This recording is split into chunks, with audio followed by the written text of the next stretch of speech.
Hello students, আজকে আমরা class 12-এর যে ফার্স্ট চ্যাপ্টার ইলেকট্রিক ফিল্ড এর একটা অংশ আছে ইলেকট্রিক ডাইপোল তড়িৎ দ্বিমেরু, এটা একটু আলোচনা করবো আজকে।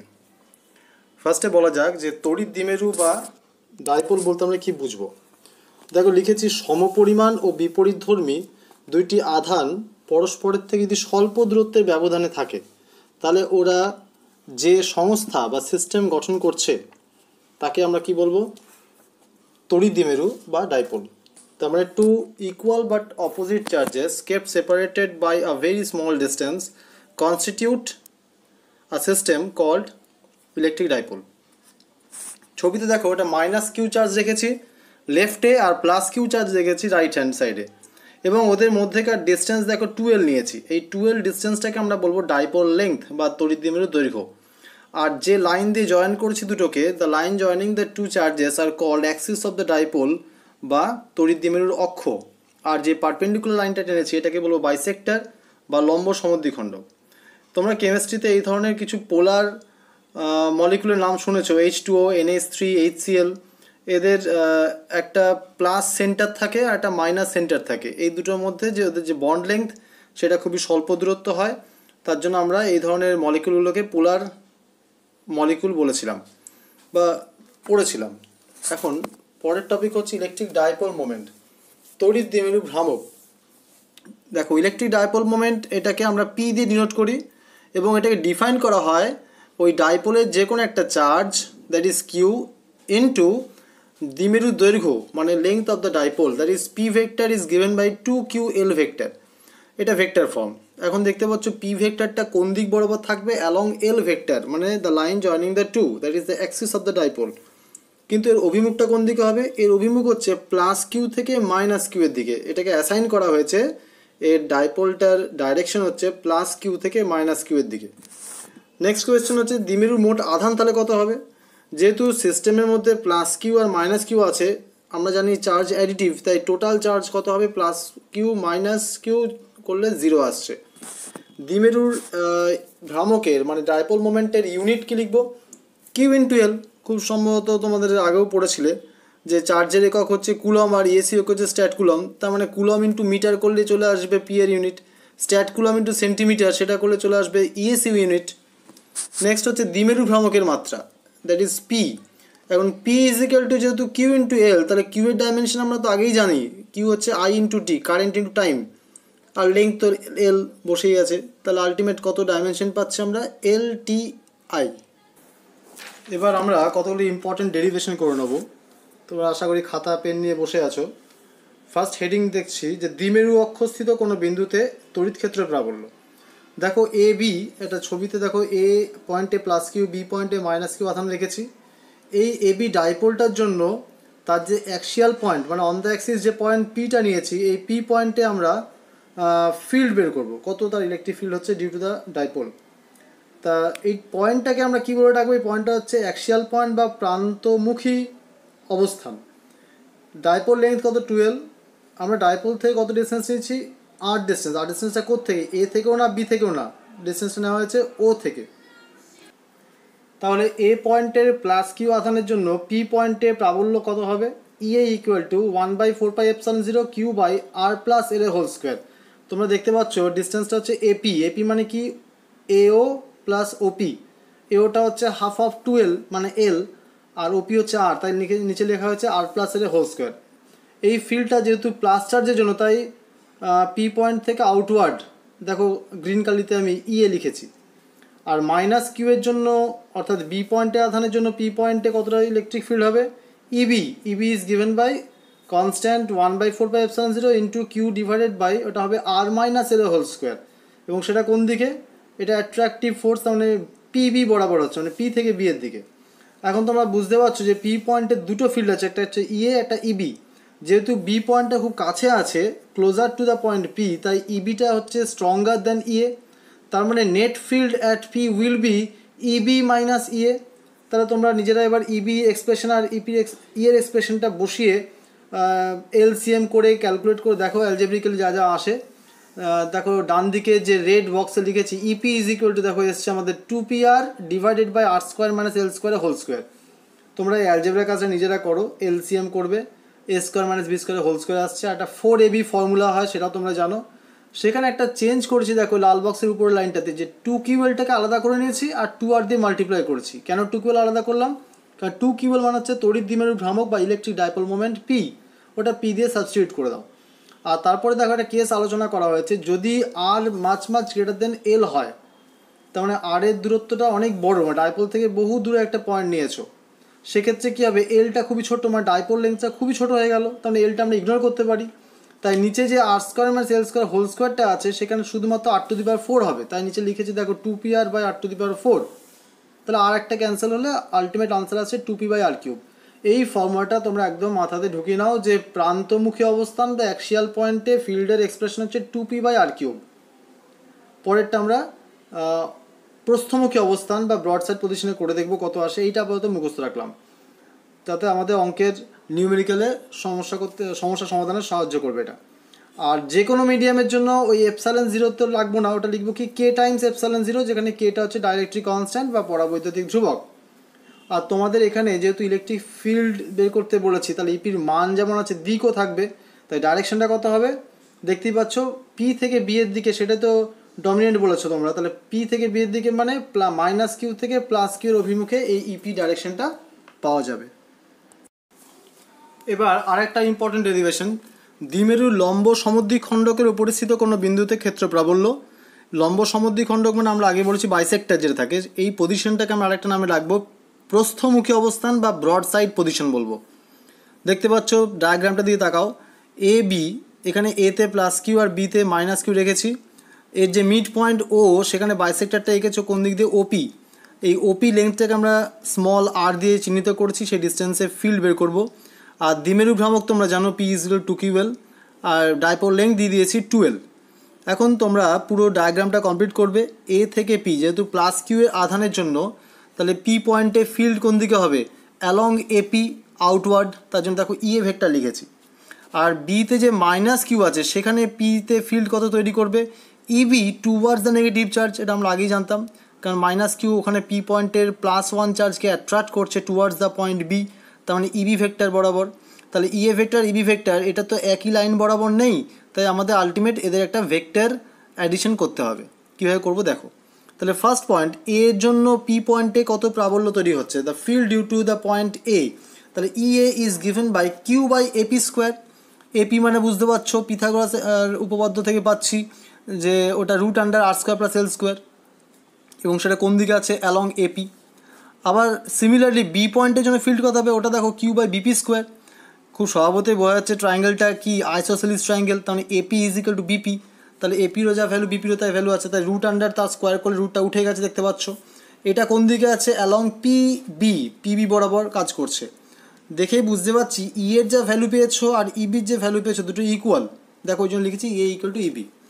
এখন সমান হতে পারে কিন্তু ডাইরেকশন তো আলাদা, তাই পি পয়েন্টে যে ফিল্ড লাইন দেখো আমি ইএ লাল কালিতে এঁকেছি রেড পেনে, তার একটা কম্পোনেন্ট হচ্ছে আপওয়ার্ড, সেটা হলো ইএ সাইন থিটা, আর একটা কম্পোনেন্ট হচ্ছে along the direction of the dipole, that is EA cos theta. Similarly ইবির একটা কম্পোনেন্ট দেখো আছে ডাউনওয়ার্ড ভার্টিক্যালি নিচের দিকে, দেখতে পাচ্ছ ইবি সাইন থিটা। আবার একইভাবে ইএ কস থিটার পাশে ওই দিকে আরেকটা কম্পোনেন্ট আছে ইবি কস থিটা। তার মানে ওই পি থেকে হরাইজন্টাল কম্পোনেন্ট দুটো ইএ কস থিটা ইবি কস থিটা একই দিকে হওয়ায় সেটা যোগ হয়ে গেছে।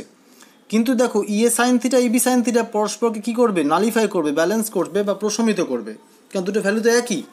তাই আলটিমেট পি বিন্দুতে লব্ধি প্রাবল্য ইপি = কত পাবো, EA cos theta plus EB cos theta. নিচের লাইনের দিকে তাকাও একদম, তাহলে ইপি = কত আসছে, ইএ ইবি দুটোই তো একই, তাই আমি কি লিখতে পারি 2 কস থিটা লিখতে পারি। এখন এর ভ্যালুটা আগের এক্সপ্রেশন থেকে তুলে এখানে বসিয়ে নাও। বসিয়ে নেওয়ার পর এই কস থিটাটাকে কস থিটা রাখা যাবে না। দেখো আবার ডায়াগ্রাম দিয়ে দেখো, ডায়াগ্রামে লিখে দেওয়া আছে কস থিটা মানে কি জানো তোমরা, ভূমি বাই অতিভুজ, বেস বাই হাইপোটেনিউজ। তাহলে বেস কত আছে 12 এর অর্ধেক মানে এল, আর হাইপোটেনিউজ এপি কত আছে √r² + l²। ওটা বসাও, বসিয়ে দেখো l/√r² + l² বসিয়েছো। তারপর লাস্ট যে রেড বক্সে লিখেছি দেখতে পাচ্ছ নিচে একদম, ইপি = কত আসবে 1/4πε0। উপরে 2 কিউএল দেখতে পাচ্ছ 2 কিউএল, আর নিচে আসছে r² + l² ⁵/2 হবে, কারণ এটা একটা আবার রুট আছে সঙ্গে। আলটিমেট পাওয়ারটা দেখো 3/2 আসছে। 2QL কে তুমি পি দিয়ে সাবস্টিটিউট করে দেবে, তাহলেই পেয়ে যাচ্ছ আলটিমেট এক্সপ্রেশনটা। ডান দিকে একটু ভুল করে লিখে ফেলেছি, আর লেস দ্যান এল লিখেছি, ওটা একটু কারেকশন করে নাও, ওটা আর গ্রেটার দ্যান এল হবে, মাছ গ্রেটার দ্যান এল, মানে আরটা খুব বড়, এলটা খুব ছোট।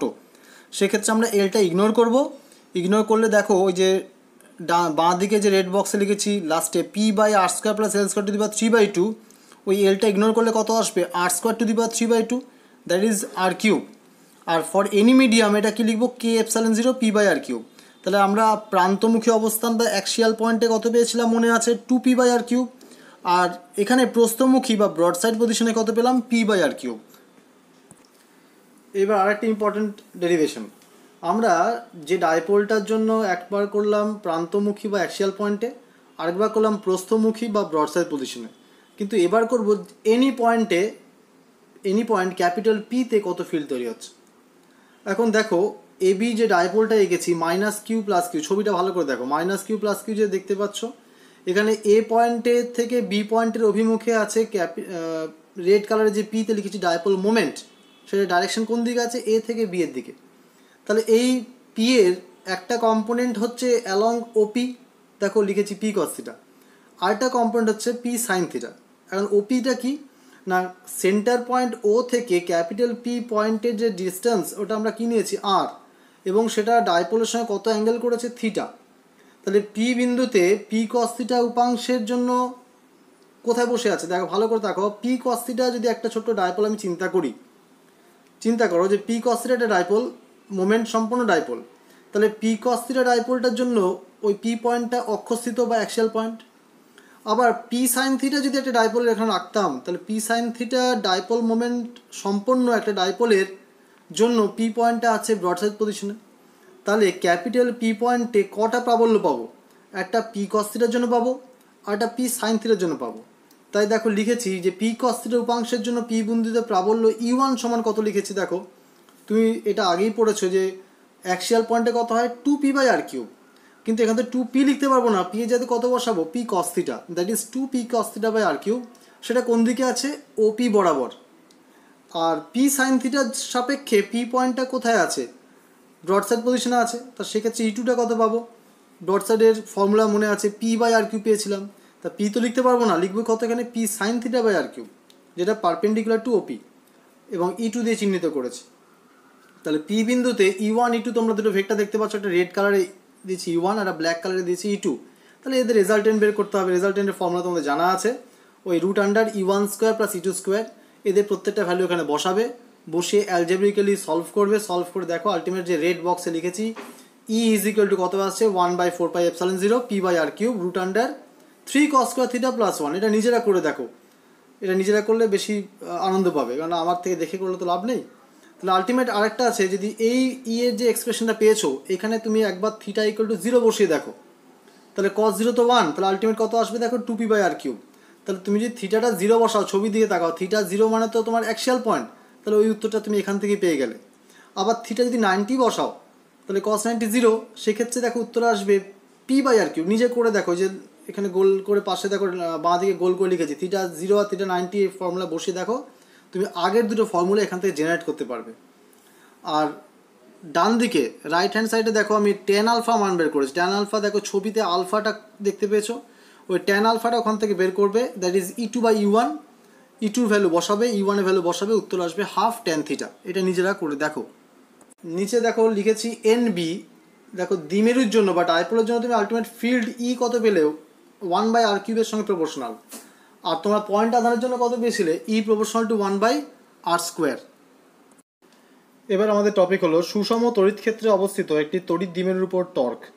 তুমি যদি একটা ডাইপোলকে একটা ইউনিফর্ম ইলেকট্রিক ফিল্ডে প্লেস করে দাও, তাহলে তার উপর কতটা টর্ক কাজ করবে সেটা বের করবো। তাহলে প্রথমে আসছি যে আমি ছবিটা দিয়ে তাকাতে বললাম তোমাদের, যে এবি যে ডাইপোলটা দেখতে পাচ্ছ, সেটা ইলেকট্রিক ফিল্ড লাইন বরাবর আমি রাখিনি, একটু অ্যাঙ্গেল করে রেখেছি, দেখো অ্যাঙ্গেলটা হচ্ছে θ। তাহলে এই θ অ্যাঙ্গেলে যদি প্লেস করি, কি ঘটনা ঘটবে, দেখো ইলেকট্রিক ফিল্ড তো আপওয়ার্ড, তাহলে +q চার্জ কোন দিকে ফোর্স খায়, আমরা জানি সবসময় +q চার্জ ফোর্স খায় অ্যালং দ্য ইলেকট্রিক ফিল্ড, আর মাইনাস চার্জ ফোর্স খায় কোন দিকে, opposite to the electric field. তার মানে উপরের দিকে একটা কিউই ফোর্স আছে, নিচের দিকে একটা কিউই ফোর্স আছে। তাহলে আলটিমেট তোমরা যদি একটা পেনকে নিয়ে এরকম দুটো ফোর্স দাও, একটা পেন হাতে নাও না, পেন নিয়ে একটু উপরে দিয়ে কিউই দাও, নিচে দিয়ে কিউই দাও, দেখো পেনটা সোজা হয়ে along the arrow electric field বসে যাবে। তার মানে তুমি যে ঘোরালে তার জন্য কী তৈরি করলে, একটা টর্ক বা ভ্রামক তৈরি করলে। তা সেই ভ্রামকটা আমরা বের করে দেখবো কত আসে। দেখো টর্কের ডেফিনেশন তোমরা জানো, টর্ক ইজ ইকুয়াল টু কত হয় না আর ইন্টু এফ। এটা তোমরা ক্লাস 11-এ পড়েছিলে। আর মিনস, আর হচ্ছে এইখানে দেখো আপওয়ার্ড কিউই আর ডাউনওয়ার্ড কিউই যে রেড কালার রেখেছি, তাদের যদি তুমি একটা প্যারালাল লাইন টেনে যোগ করো, যে দেখো গ্রিন কালার লাইন টেনে নিয়ে এসেছি, এই যে দুটো প্যারালাল লাইন, এদের বলা হয় লাইন অফ অ্যাকশন বলা হয়। এই দুটো লাইন অফ অ্যাকশনের মধ্যে যে perpendicular distance, that is AC, এই এসিটাই হচ্ছে এখানে আর, মানে দুটো কিউই ফোর্সে, দুটো কিউই যে আছে তার মধ্যবর্তী লম্ব দূরত্ব। তাহলে সেটাকে আমরা কী দিয়ে চিহ্নিত করলাম, এসি। যদি ডাইপোলের লেন্থ 12 হয় আর ওই অ্যাঙ্গেলটা যদি থিটা হয়, তাহলে আলটিমেট এসি কত আসবে, 12 সাইন থিটা। নিজেরা একটু ভেবে দেখো, 12 সাইন থিটা। আর যে কোনো একটা ফোর্স হয় জানি আর এফ, এফ মানে কি, এই দুটো ফোর্স তো ইকুয়াল কিন্তু উল্টো দিকে আছে, তাই যে কোনো একটা ফোর্স কিউই মাল্টিপ্লাই করো, তাই টাউ ইজ ইকুয়াল টু কত পাবে, 2QL ইন্টু ই সাইন থিটা। আর 2QL মানে তোমাদের জানা আছে পি ডাইপোল মোমেন্ট, তার মানে টাউ ইজ ইকুয়াল টু কত আসবে, পি ই সাইন থিটা। তাহলে ভেক্টর ফর্মে আমরা জানি যে এ বি সাইন থিটা মানে কী পড়েছিলাম, এ ক্রস বি থেকে আসছিলো, মনে আছে আশা করি। তাহলে টাউ ভেক্টর কত আসবে, পি ক্রস ই। ভুল করে এটা ই ক্রস পি লিখে দিও না, পি ক্রস ই হবে এটা। এবার এই এক্সপ্রেশনে মানে টাউ এর যদি পি সাইন থিটা হয়, এই এক্সপ্রেশনে থিটা যদি 0 ডিগ্রি বসানো হয়, 0 ডিগ্রি মানে কি, তুমি এক্স্যাক্টলি ওই এবি ডাইপোলটাকে ওই ব্ল্যাক যে অ্যারো মানে ই ফিল্ড বরাবর তুমি স্থাপন করেছো, প্লেস করেছো, তাহলে সেক্ষেত্রে তো ওর কোনো টর্ক থাকবে না, ও তো ওই লাইনেই বসে আছে। তার মানে টর্কটা কত হবে, দেখো ডান দিকে লিখেছি টাউ ইকুয়াল টু 0, মানে সর্বনিম্ন বা মিনিমাম টর্ক। কিন্তু যদি তুমি ওই এবিটাকে ওই আপওয়ার্ড ডাইরেকশনের সঙ্গে পারপেন্ডিকুলারলি ফিট করতে বা বসাতে, তখন থিটা 90 ডিগ্রি হতো। তার মানে টাও কত হতো, পি সাইন 90, সাইন 90 মানে 1, দ্যাট ইজ এখানে সর্বোচ্চ বা ম্যাক্সিমাম তুমি টর্ক পেতে। এখান থেকে তুমি ডাইপোল মুভমেন্ট বা দ্বিমেরু ভ্রামকের সংজ্ঞা বা ডেফিনেশন তৈরি করতে পারো। তার মানে টাও মানে তো পি সাইন 90-তে তুমি পি পেয়েছো, তার মানে ডাইপোলকে যদি তুমি 90 ডিগ্রি অ্যাঙ্গেলে প্লেস করো এবং ইউনিট ইলেকট্রিক ফিল্ড হয়, মানে ইটাও যদি 1 হয়ে যায়, তাহলে টাউ ইজ ইকুয়াল টু কত হবে, অনলি পি। তার মানে একক প্রাবল্যে 90 ডিগ্রি কোণে একটা ডাইপোলকে প্লেস করতে যতটা টর্ক প্রয়োজন হয়, তার পরিমাণকে আমরা ওই ডাইপোলের ডাইপোল মোমেন্ট বা দ্বিমেরু ভ্রামক বলতে পারি। আমাদের নেক্সট ডেরিভেশন, তড়িৎ ক্ষেত্রে দ্বিমেরুকে বিক্ষিপ্ত করতে কৃতকার্য রাশিমালা। তার মানে work done to deflect the dipole and it's potential energy. ছবিটা ভালো করে দেখো, অ্যালং ই ভেক্টর তড়িৎ প্রাবল্য আছে এবং এ বি ডাইপোলটাকে তুমি according to the figure place করে দিয়েছো। তাহলে ইন্টারনাল টর্ক কী তৈরি হবে, p sine theta due to the field. তার মানে এই পি সাইন থিটা যেই কাজ করবে সঙ্গে সঙ্গে ওটা অ্যান্টি ক্লকওয়াইজ ঘুরে গিয়ে ই বরাবর প্লেসড হয়ে যাবে, তখন থিটা কত হয়ে যাবে, 0 ডিগ্রি। এবার যেই 0 ডিগ্রি হয়ে গেল, তারপর তো আর কোনো টর্ক কাজ করবে না, মানে দ্বিমেরুটা কী হবে, ইকুইলিব্রিয়াম বা সাম্যাবস্থানে চলে আসবে। এবার তুমি কি করলে, ওই সাম্যাবস্থানে আসার পর তুমি ওটাকে ক্লকওয়াইজ ঘুরিয়ে আবার আগের মতো এবিতে বসাতে চাইছো, তাহলে তোমাকে কি করতে হবে, বাইরে থেকে টর্ক অ্যাপ্লাই করতে হবে। দেখো সেজন্য লিখেছি কত টর্ক দেবো, ওই পি সাইন থিটা টর্কই অ্যাপ্লাই করতে হবে। তাহলে এই টর্ক অ্যাপ্লাই করে তুমি যদি ফার্দার ডি থিটা ক্লকওয়াইজ ঘোরাতে চাও, তাহলে তুমি কত কাজ করবে, D W is equal to tau D theta. Tau মানে কি, ফোর্স, ডি থিটা মানে ডিসপ্লেসমেন্ট, মানে ফোর্স ইনটু ডিসপ্লেসমেন্ট করেছি, টাউয়ের value P sine theta D theta. এখন তুমি তোমার এই মোশন স্টার্ট করছো কোত্থেকে, থিটা যখন 0 ডিগ্রি ছিল সাম্যাবস্থানে, সেখান থেকে থিটাতে এনেছো, তাহলে মোট কত কাজ করলে, ইন্টিগ্রেট করবো p sine theta D theta 0 to theta, তাহলে আলটিমেট উত্তর দেখো, ইন্টিগ্রেট নিজেরা করে দেখো, উত্তর আসবে p into 1 minus cos theta. তাহলে এই যে তুমি কাজটা করলে, এই কাজটাই হচ্ছে তোমার কৃতকার্য ওই থিটা অ্যাঙ্গেল ঘোরাবার জন্য। আর এই কাজটাই ওর মধ্যে স্টোর হচ্ছে অ্যাজ পোটেনশিয়াল এনার্জি বা ডাইপোলের যে স্থিতিশক্তি, that is P into 1 minus cos theta. ডান দিকে দেখো 3টে কোয়েশ্চেনে আনসার লিখে দেওয়া আছে। রোমান 1 দিয়েছি, যদি প্রশ্ন দেয় যে তুমি সাম্যাবস্থান থেকে মানে লাইন যখন অ্যাঙ্গেল করেছিল 0 ডিগ্রি, ওখান থেকে তুমি 90 ডিগ্রি ঘোরাচ্ছ, কত কাজ করবে, তখন থিটাটা 90 ডিগ্রি বসাবো, তার মানে রেঞ্জ কত হবে, 0 টু π/2, নিজেরা করে দেখো। যদি বলে যে π/2তেই বসেছিল, সেখান থেকে থিটা কোণে ঘোরাচ্ছ, মানে তুমি এটাকে প্লেস করেছো ই এর সঙ্গে পারপেন্ডিকুলারলি বসেছিলে, সেখান থেকে তুমি থিটা অ্যাঙ্গেলে ঘুরিয়েছো, তাহলে কত কাজ করবে সেটা নিজেরা করে দেখো, মাইনাস পি ডট ই আসবে, আবার যদি বলে যে অ্যালং দ্য ফিল্ড ভেক্টর মানে ই বরাবর ছিল, ওটাকে তুমি 180 ডিগ্রি ঘুরিয়ে ই এর ঠিক অপোজিটে প্লেস করেছো ডাইপোলটাকে, তার মানে রেঞ্জ কত হবে 0 to পাই। এটা এই তিনটে অঙ্ক নিজেরা করে দেখো বাড়িতে। এবার আমরা ডাইইলেকট্রিক সাবস্টেন্স বা পরাবৈদ্যুতিক যে মাধ্যম বা পদার্থ পড়েছিলাম তার দুটো টাইপ নিয়ে আলোচনা করব। একটা হচ্ছে পোলার সাবস্টেন্স বা মেরুবর্তী পদার্থ বা ধ্রুবী পদার্থ, আর একটা অমেরুবর্তী পদার্থ বা নন পোলার সাবস্টেন্স অধ্রুবী পদার্থ। এটা ডিটেলস আলোচনা করব। ফার্স্ট পয়েন্ট দেখো দিয়েছি, এদের বৈশিষ্ট্যটা লিখেছি যে মেরুবর্তী বা পোলারের ক্ষেত্রে কি হয়, একটা নেগেটিভ চার্জের সেন্টার থাকে আর একটা পজিটিভ চার্জের সেন্টার থাকে, এবং এই সেন্টার দুটো এর মধ্যে একটা সামান্য গ্যাপ থাকে, তার মানে ডাইপোল তৈরি করলো। এটা কার কার ক্ষেত্রে হয়, HCl, NH3, H2O অণুগুলোর ক্ষেত্রে দেখতে পাই।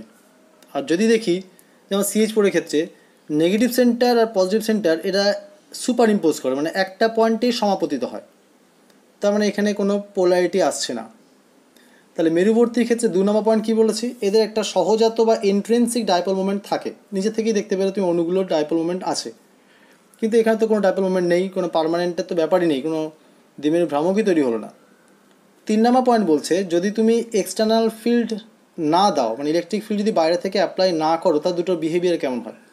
যদি ইলেকট্রিক ফিল্ড না দিই তাহলে দেখো ডান দিকে তো এমনিতেই অমেরুবর্তী পদার্থের ক্ষেত্রে কিছুই পাইনি, তার মানে ওটা ফিল্ড না দিলেও কিছু পাবো না। আর বাঁ দিকে দেখো লেফটে লিখেছি 3 নম্বর পয়েন্ট, একটা ছবি এঁকেছি দেখো, minus plus minus plus minus plus দিয়ে করা আছে, একটা চেন তৈরি করেছে। তার মানে এই অণুগুলো যে ওরিয়েন্টেশন একটা হ্যাপাজার্ড আছে, এমন করে আছে যারা ক্লোজ চেন ফর্ম করে। এবার দেখো প্রত্যেকটা যে ডাইপোল মানে প্রত্যেকটা অণুর ডাইপোল মোমেন্ট আছে, সেই মোমেন্টগুলো বিভিন্ন দিকে, আলটিমেট রেজাল্টেন্ট ডাইপোল মোমেন্ট কত হবে, 0 হবে। এবার যদি এক্সটার্নাল ফিল্ড অ্যাপ্লাই করা হয় তাহলে দুজনের বিহেভিয়ার কেমন হবে, এটা খুব ইম্পর্ট্যান্ট। যদি এক্সটার্নাল ফিল্ড অ্যাপ্লাই করি দুটো ক্ষেত্রেই একই বিহেভিয়ার পাবো। দেখো ওই যেহেতু ইলেকট্রিক ফিল্ডের দিকে প্লাস চার্জটা থাকবে আর মাইনাসটা কোন দিকে থাকবে, ফোর্স খাবে কোন দিকে, ইলেকট্রিক ফিল্ড অপোজিটে, তাই দেখো মাইনাসগুলো পেছন দিকে আছে আর রাইট হ্যান্ড সাইডের দিকে আছে প্লাসগুলো, এইভাবে ওরিয়েন্টেশন দেখাবে। এবং আলটিমেট প্রত্যেকটা ওরিয়েন্টেশন যদি একই রকম হয়ে গেছে অণুগুলোর, তাই একটা রেজাল্টেন্ট ডাইপোল মোমেন্ট পাবো দুটো ক্ষেত্রেই। এবং ডান দিকে দেখো লিখেছি এটাকে বলা হয় ইনডিউস ডাইপোল মোমেন্ট বা আবিষ্ট দ্বিমেরু ভ্রামক, মানে তুমি অমেরুবর্তী পদার্থের মধ্যেও একটা ডাইপোল মোমেন্ট তৈরি করলে ইনডিউসড হলো, তাই এটাকে আমরা নাম দিয়েছি ইনডিউস ডাইপোল মোমেন্ট বা আবিষ্ট দ্বিমেরু ভ্রামক। এখন এই এক্সটার্নাল ইলেকট্রিক ফিল্ডের জন্য এই ডাইপোলগুলো বা অণুগুলো যেভাবে এই যে ওরিয়েন্টেশনটা পেলো, এই প্রপার্টিটাকে বলা হচ্ছে ইলেকট্রিক পোলারাইজেশন বা তড়িৎ মেরুবর্তিতা। এটাও 1 নম্বরে কোয়েশ্চেন আসে যে এটা তড়িৎ মেরুবর্তিতা বলতে কী বোঝো, তখন এটা উত্তর দিও যে এক্সটার্নাল ফিল্ড অ্যাপ্লাই করলে মলিকুলগুলো, পোলার মলিকুলগুলো বা এখানেও দিলাম নন পোলার মলিকুলগুলোও একটা নির্দিষ্ট ওরিয়েন্টেশন বা সজ্জায় সজ্জিত হয়, একেই আমরা বলছি ইলেকট্রিক পোলারাইজেশন বা তড়িৎ মেরুবর্তিতা। আমরা পরবর্তী ভিডিওতে এই ডাইপোল থেকে কিছু নিউমেরিক্যাল প্রবলেম সলভ করব এবং তারপরের টপিক গাউস থিওরেম ও তার অ্যাপ্লিকেশনগুলো আলোচনা করব।